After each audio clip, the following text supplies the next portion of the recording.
Nah, apa yang membuat Komisi 3 menganggap ini sebagai investasi pembangunan yang strategis? Kabupaten Pasuruan ini memang dianugerahi oleh Allah alam yang luar biasa. Ada 2 pegunungan besar. Yang pertama di Tengger Semeru atau lebih dikenal dengan Bromo, kemudian di wilayah barat Arjuna dan sekitarnya. Memang banyak hal yang harus disentuh oleh pemerintah daerah dalam rangka menunjang potensi wisata yang ada di Kabupaten Pasuruan. Salah satunya memang yang harus dipikirkan bersama adalah mengenai infrastruktur penunjang. Itu juga butuh promosi di digital, Mas. Karena hari ini eranya digital. Kalau dulu kita promosi, kita pakai banner. Nah, hari spanduk hari ini sudah kalah, Mas, sudah kalah dengan TikTok, Facebook hari ini.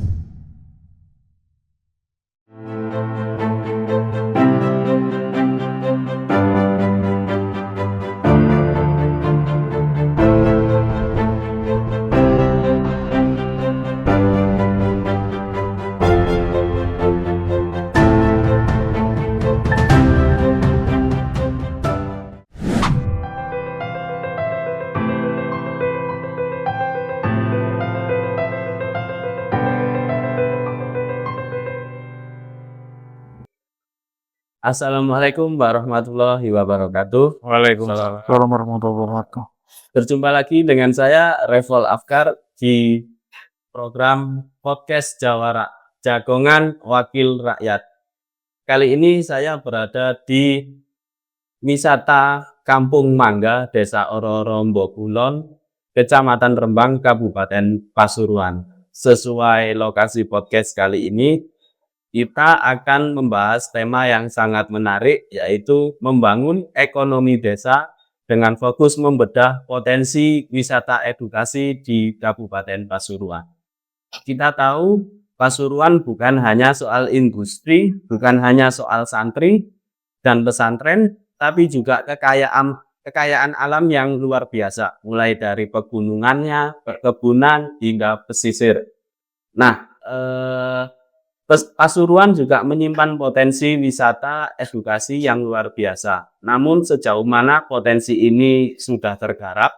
Bagaimana peran legislatif dalam mendorong PAD dan digitalisasi di desa-desa? Saat ini saya sudah bersama 3 narasumber dari Komisi 3 DPRD Kabupaten Pasuruan yang masih muda-muda ini, berjiwa muda. Saya perkenalkan satu persatu. Di sisi kanan saya ada Pak Haji Muhammad Sudiono Fauzan atau Mas Dion, akrab disapa Mas Dion. Terus ada Mas Magdi Haris sama Mas Ahmad Muzanti. Selamat pagi, assalamualaikum semuanya. Pagi. Langsung saja saya mau ke Mas Dion dulu ini. Mas Dion, Pasuruan ini kan ada Bromo yang terkenal, terus ada Prigen juga, itu ya yang selama ini diketahui masyarakat lah di Jawa Timur. Nah, tapi dalam 3 program Bupati Mas Rusdi dan Wabub Kusobib itu salah satunya soal wisata berbasis edukasi. Nah, berbasis komunitas. Nah, apa yang membuat Komisi 3 menganggap ini sebagai investasi pembangunan yang strategis? Ya, saya kira pasangan Bupati dan Wakil Bupati terpilih dalam visi misinya ada 33 program yang tersirat secara langsung hanya 1 kalau tidak salah ya, di program yang ke-31. Iya. Tentang wisata berbasis komunitas desa di desa. Kabupaten Pasuruan ini memang dianugerahi oleh Allah alam yang luar biasa. Ada 2 pegunungan besar. Yang pertama di Tengger Semeru atau lebih dikenal dengan Bromo, kemudian di wilayah barat Arjuno dan sekitarnya.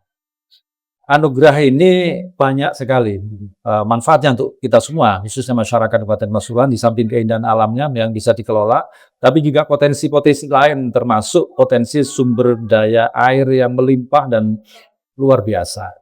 Salah satu sumber air terbaik ada di Kabupaten Pasuruan. Nah, ini yang ke depan menurut saya potensi ini harus digali bersama-sama, wisata yang berbasis utama air, tapi tanpa merusak lingkungan. Tidak hanya dieksplorasi menjadi industri. Saya kira wisata airnya masih cukup kurang di Kabupaten Pasuruan. Nah, ke depan saya kira desa-desa bisa menggali potensi ini. Yang kedua, yang kita juga perlu dorong pemerintah melakukan inovasi sekaligus menarik investor-investor yang menggarap di pariwisata. Investor yang masuk Pasuruan yang masih banyak kan masih industri ya, di wisatanya masih kurang. Kita berharap lah, kira-kira Pasuruan ini kan potensinya tidak jauh beda wisatanya dengan Kota Batu. Pegunungannya, lembahnya, macam-macamnya lah, termasuk buah-buahannya dan lain sebagainya. Tapi saya kira belum maksimal investor untuk ditarik ke Kabupaten Pasuruan. Saya kira ini yang harus kita dorong pemerintah untuk mempromosikan atau memberi insentif atau memberi kemudahan agar investor tertarik mengelola pariwisata di Kabupaten Pasuruan. Kira-kira begitu. Tadi Mas Dion sempat menyinggung Malang dan Batu lah ya. Memang secara geografis kan kita mirip-mirip sama Batu ya Mas ya. Menurut Mas Dion apa ya peluang yang bisa digarap agar mungkin nggak sekadar menyamai Batu soal wisatanya?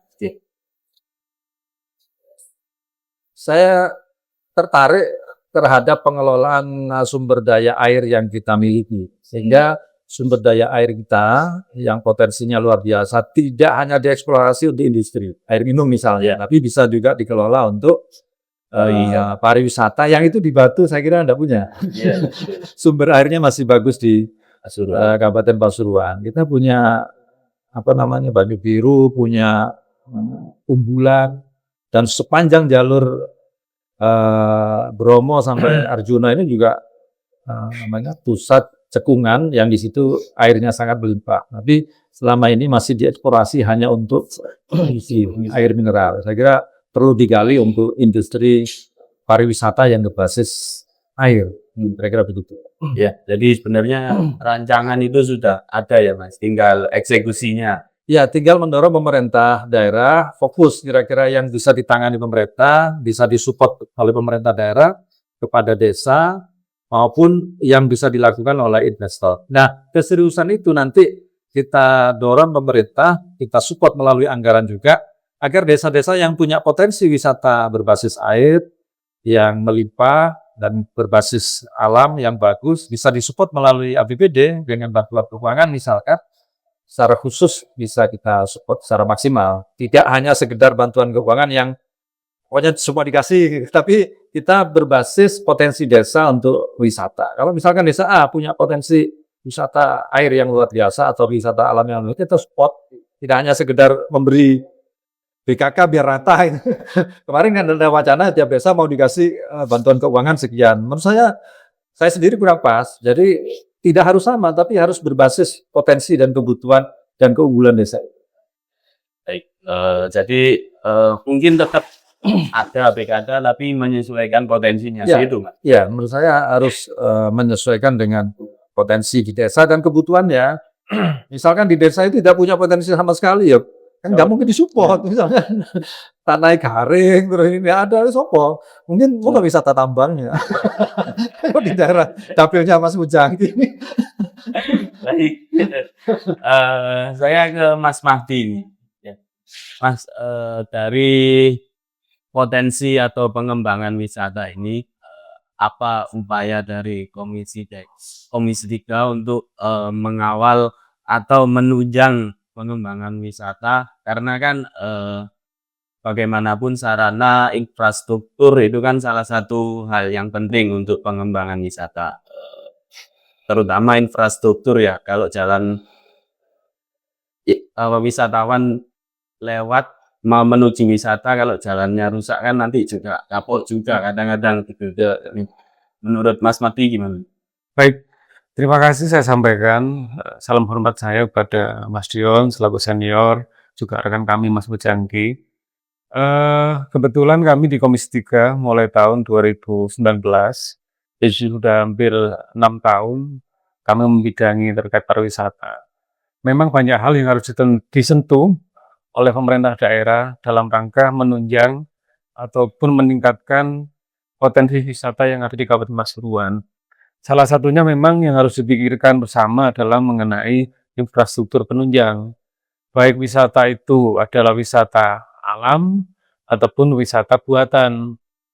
Karena memang kita ketahui di berbagai daerah lain, misalkan di Jogja, di Malang, Batu, atau daerah lain, kita tahu wisatanya bagus, jalan akses menuju ke lokasi tersebut juga bagus. Oleh karena itu kami di Komisi 3 mendorong pemerintah selain memperjuangkan anggaran untuk meningkatkan potensi wisatanya, infrastrukturnya juga harus tetap kita perjuangkan. Mulai dari jalan, tebing, atau bahkan nanti yang tidak kalah penting yaitu mengenai fasilitas yang ada di dalam wisata tersebut. Misal toilet, tempat ibadah, ataupun hal-hal yang lain. Karena tidak menutup kemungkinan para wisatawan baik domestik atau luar itu pasti yang menjadi perhatian yaitu fasilitas penunjang. Jangan sampai nanti ketika kita atau orang lain, para wisata itu masuk ke objek wisata, mereka kapok, suka dengan wisatanya, tapi fasilitasnya tidak memadai. Mau masuk ke toilet, nanti toiletnya nggak bersih, atau kurang bagus, ataupun bagi yang mungkin dalam tanda kutip orang punya jiwa ibadahnya yang khusyuk, mereka mau ibadah juga susah. Misalkan di lokasi tersebut tidak ada tempat ibadah yang memadai dan juga bersih. Tidak cukup di situ, saya rasa pemerintah daerah ke depan ini juga harus memikirkan bagaimana caranya ketika objek wisata itu sudah diperbaiki dan disupport oleh pemerintah, bagaimana caranya wisatawan itu bisa kembali lagi ke Kabupaten Pasuruan. Itu sangat penting. Jangan sampai nanti kita gencarnya promosi agar pariwisata datang, tapi mereka tidak balik. Itu kan juga sayang sekali. Oleh karena itu kami di Komisi 3 bersama teman-teman yang lain mendorong pemerintah daerah agar bagaimana caranya selain infrastruktur, fasilitas wisata, juga menekankan promosi yang sangat maksimal di era digital yang sangat luar biasa ini. Saya rasa tersebut Mas. Iya. Oke, anggaran sudah untuk infrastruktur. Nah, saya mau ke sisi SDM-nya ini. Karena kan ya banyaklah, terutama terutama di wisata desa, berbasis desa. Itu kan kadang pengelolaannya itu ala kadarnya. Nah, barangkali ada upaya konkret dari Dewan untuk memaksimalkan dari sisi SDM-nya agar pengelolaannya bagus terutama di wisata berbasis desa. Baik, terima kasih Mas. Jadi upaya itu sebenarnya sudah beberapa tahun terakhir kita perjuangkan melalui program sosialisasi dan juga pelatihan bersama. Jadi dari beberapa desa wisata yang di Pasuruan, kita akomodir jadikan satu dengan dinas, mendatangkan pelatih yang memang berkompeten, bersertifikasi, sehingga memberikan pembelajaran minimal punya standar nasional. Bagaimana cara SDM ini melayani para wisatawan, bagaimana caranya berkomunikasi yang baik, sehingga para wisatawan itu merasa nyaman ketika datang ke objek wisata tersebut.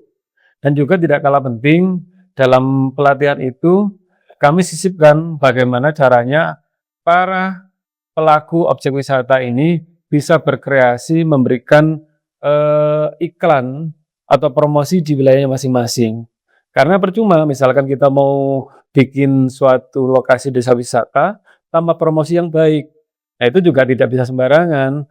Perlu adanya orang yang kompeten khusus untuk mempelajari terkait bikin konten sekiranya iklan itu bisa tersampaikan dengan baik kepada calon wisatawan.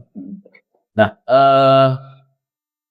ada kemarin kan ada beberapa desa yang ada di Pasuruan yang masuk 300 penerima anugerah Desa Wisata Indonesia dari Kemenparekraf ADWI itu. Nah, barangkali ada mungkin ke depan studi banding atau untuk dari desa-desa ke desa yang sudah sukses tersebut.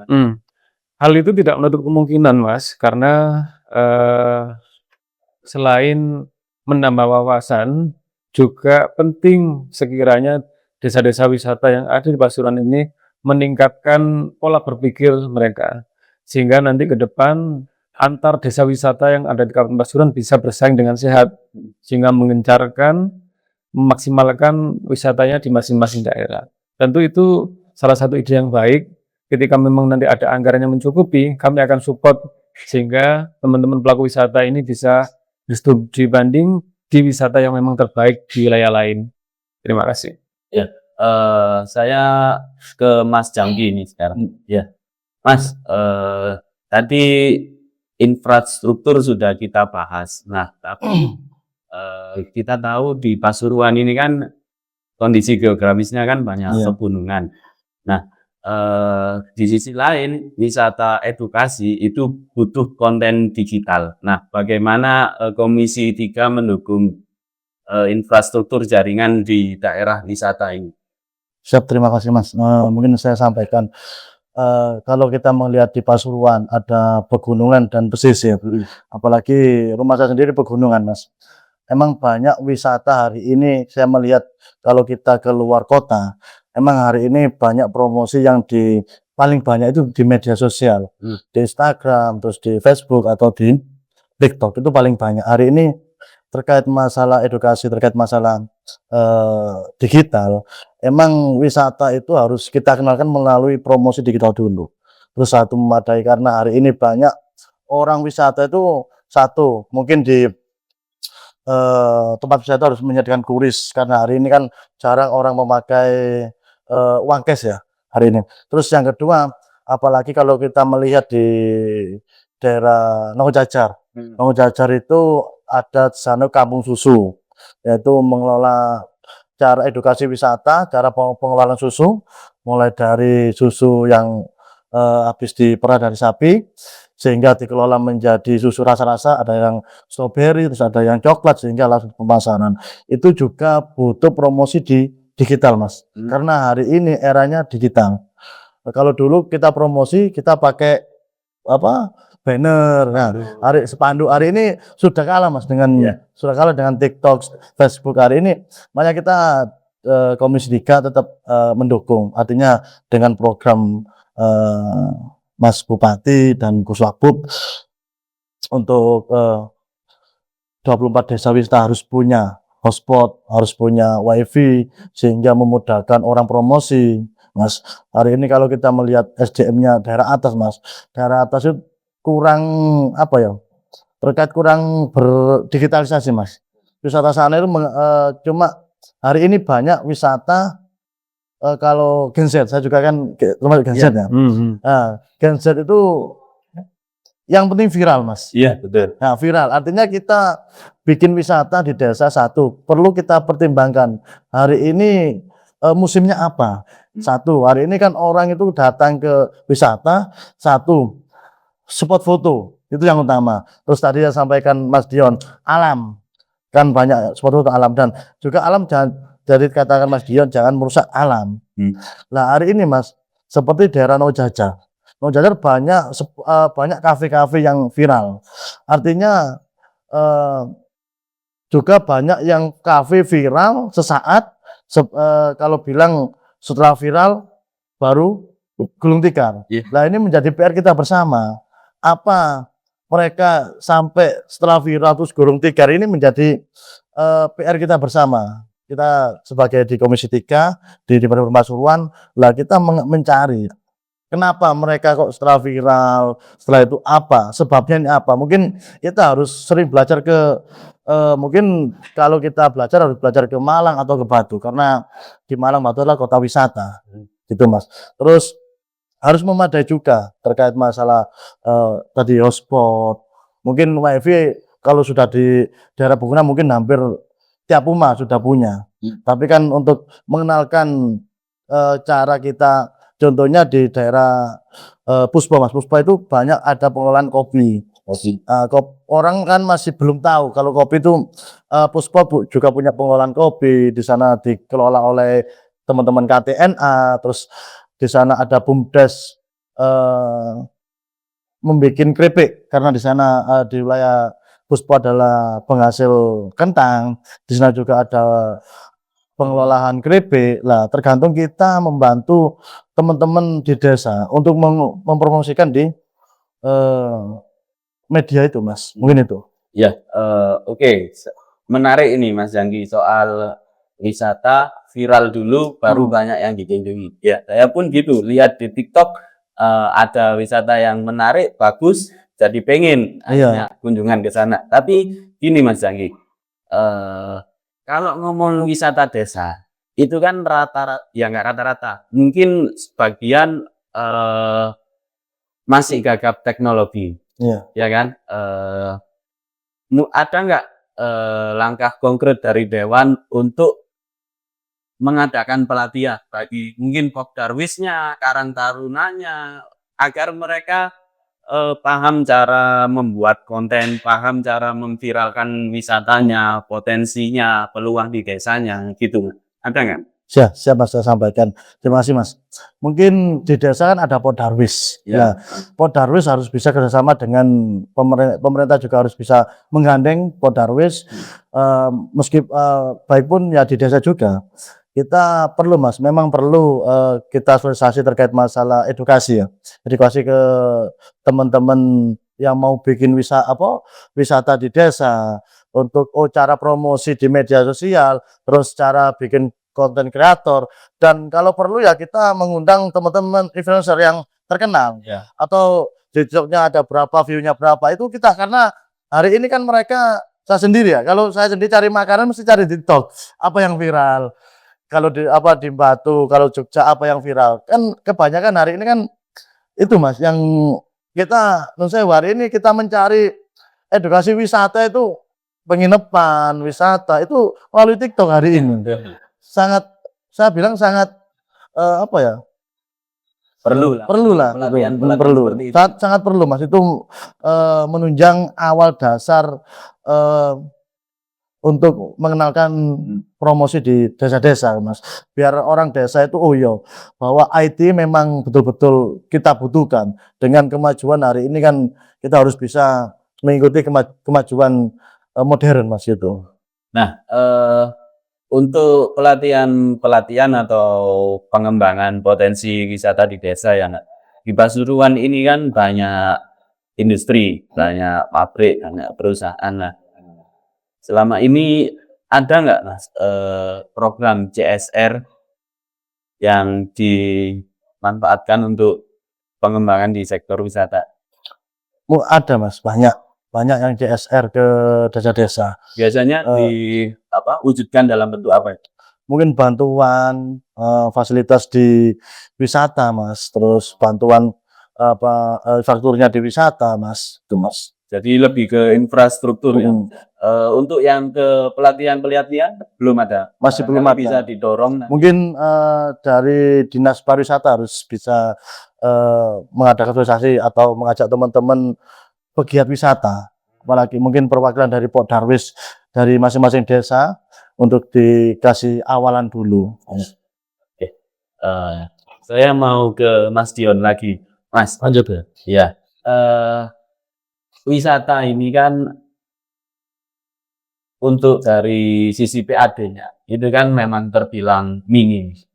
Ya. Padahal saat ini Pemda itu didorong memaksimalkan PAD, nantinya pendapatan daerah asli sendirilah ketimbang dana bantuan dari pusat. Nah, bagaimana langkah dari Komisi 3 ini untuk mendongkrak PAD? Ya, saya kira ada beberapa hal yang harus kita pahami untuk menambah PAD dari sektor pengelolaan pariwisata. Ada PAD murni dari pariwisata yang dikelola langsung oleh pemerintah daerah, dan itu tidak terlalu banyak karena kita hanya mengelola beberapa hal ya, termasuk Banyu Biru dan beberapa titik yang lain. Tapi ada PAD yang secara tidak langsung dari sektor pariwisata yang itu nilainya besar sekali. Karena di dalam pariwisata itu ada 2 objek yang dikenakan pajak atau retribusi. Yang pertama objek wisatanya, retribusi masuknya, kemudian kulinernya. Ada 2 lah yang itu besar. Dan saya kira ini yang harus digali dari beberapa pengembangan wisata ke depan. Kalau pemerintah daerah fokus kepada PAD murni yang berbasis dari pengelolaan wisata yang dikelola langsung oleh pemerintah daerah, ya tentu berat karena butuh dana untuk investasinya besar. Tapi makanya saya dari awal menyampaikan perlu kita mengajak investor sebanyak-banyaknya yang bergerak di bidang pariwisata. Nah, yang ketiga, PAD yang bisa digali, saya kira yang tidak kalah pentingnya adalah PAD untuk desa wisata. Desa-desa yang mengelola pariwisata, saya kira bisa mendapatkan insentif atau mendapatkan tambahan pendapatan asli desa dari sektor wisata desa. Ya, contohnya yang kita tempati inilah, Kampung Mangga Kartini, ini adalah inovasi dari pemerintah desa mengelola tempat ini, wisata Kampung Mangga yang fokusnya kepada kuliner sekaligus ada edukasi untuk anak-anak. Ini dikelola oleh BUMDes dan alhamdulillah laporan dari pemerintah desa setiap tahun tidak kurang dari 170 sampai 200 juta kontribusi yang diberikan oleh pengelolaan ini oleh BUMDes kepada pemerintah desa. Saya kira kalau tiap desa bisa mengelola seperti ini luar biasa. Nah, ini yang harus kita dorong nanti pemerintah daerah agar mensupport desa-desa yang punya potensi. Karena kalau tidak disupport dari pemerintah daerah, saya kira bergerak sendiri berat. Meskipun bagi desa-desa yang inovatif ya, bagi kepala desanya, perangkatnya, dan masyarakatnya yang inovatif, saya kira bisa di beberapa desa di Kabupaten Pasuruan bisa. Nah, yang juga tidak kalah pentingnya, saya kira pelibatan pihak ketiga melalui program CSR dari beberapa perusahaan untuk didorong mensupport wisata-wisata yang ada di desa. Dan kemarin kita kan sudah mengesahkan Perda CSR ya, atau yang di nama resminya PJSL. Tanggung jawab lingkungan. Sosial lingkungan ya. Itu saya kira lebih dikonkretkan nanti di Perbup lah ya. Betul. Bagaimana pembagiannya, bagaimana pola komunikasinya, bagaimana distribusinya supaya desa-desa di Kabupaten Pasuruan bisa mendapat akses dan support dari program CSR tersebut. Berarti Perda TJSL itu sudah ada ya, Mas? Sudah. Tinggal lebih didetailkan di peraturan bupati untuk mengatur secara teknis supaya TJSL ini betul-betul dirasakan manfaatnya oleh masyarakat. Terutama kita akan mendorong di Komisi 3 agar diarahkan untuk pengembangan desa-desa wisata di wilayah Kabupaten Pasuruan.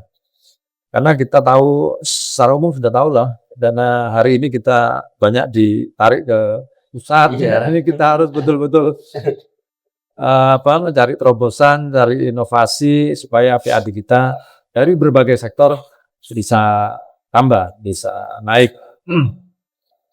Nah, Mas Magdi, Halo. ini tadi kan kita saat ini kan di Kampung Mangga ya. Menurut Mas Mahdi nih, potensi wisata alam seperti Kampung Mangga atau Kampung Durian, kan ada sekarang Kampung Kurma, itu menjanjikan enggak Mas untuk di Pasuruan ini? Baik, terima kasih Mas, pertanyaan yang bagus. Sebetulnya kalau misalkan menjanjikan atau tidak, tergantung dari SDM pengelolanya seperti apa. Karena meskipun di wilayah tersebut itu hasil buminya melimpah, Iya. tapi SDM-nya tidak memadai untuk memaksimalkan itu juga percuma. Makanya oleh karena itu pemerintah daerah dan juga DPRD, kami pastikan akan mendampingi masyarakat atau desa wisata yang ada di masing-masing wilayah sehingga mendapatkan fasilitas yang sangat baik dari pemerintah. Sehingga nanti ketika ada kesulitan, kesusahan, pemerintah hadir untuk membantu masyarakat yang belum dalam tanda kutip memperoleh ilmu yang cukup. Untuk itu, Mas. Eh, saya ke Mas Janji, Mas, Ya. sekalian closing, ada nggak Mas pesan atau pesan untuk kepala desa atau anak-anak muda agar semangat untuk mengelola potensi terutama wisata di desanya? Siap Mas, terima kasih banyak. Mungkin saya pesan-pesan untuk teman-teman anak muda ya. Hari ini anak muda harus bisa semangat untuk mencari menggali di desa situ apa yang perlu kita angkat menjadi objek wisata. Contohnya kayak mungkin daerah Lumbang ada durian, Puspo juga ada kopi, di Tutup juga ada susu, terus ada apel. Nah, dari situ kita harus bisa belajar, kita belajar dari internet lah dulu. Apa yang perlu kita gali, tetap semangat. Karena apa? Kalau sudah di desa itu anak muda sudah giat Mas, kebanyakan anak muda hari ini anak muda harus mulai dasar lah, mulai apa ya, mengawali membentuk dari teman-teman Karang Taruna atau wisata. Nah nanti kalau sudah desa itu ada wisata Mas, mungkin perekonomian di desa itu akan berjalan, akan berputar, gitu Mas. Mungkin ya diawali mulai dari anak muda dulu, gitu Mas, untuk mengawali.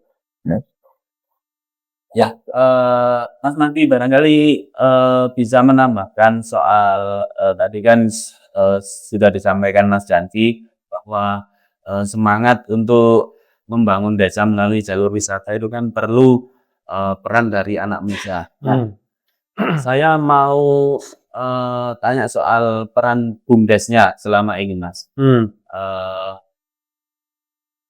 Dari yang sudah jalan beberapa desa wisata, itu menurut Mas Madi, tantangan di BUMDesnya itu apa, Mas? Yang mungkin masih perlu ditangani atau butuh solusi? Baik, kalau ngomong masalah BUMDes ini kan sebenarnya adalah kewenangan dari pemerintah desa. Kadang memang niatannya baik, ingin memaksimalkan potensi di desanya melalui BUMDes. Cuma ada sedikit yang menjadi poin, kadang-kadang orang-orang atau pemerintah desa itu lupa. Kalau kita mau niru orang lain atau potensi wisata lain, itu pasti bisa. Tapi bagaimana caranya, apa yang kita tiru, apa yang kita terapkan di wilayah kita masing-masing, sehingga berjalan dengan maksimal dan sesuai dengan harapan kita.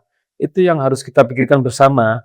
Jangan sampai nanti ketika diberi kewenangan oleh kepala desa misal ya, untuk jajarannya membuat suatu BUMDes di wisata desa di BUMDes, jangan sampai nanti hanya sekedar ya tiru-tirulah desa samping kanan kiri, tapi tidak maksimal, kan juga nanti anggarannya percuma, sayang sekali.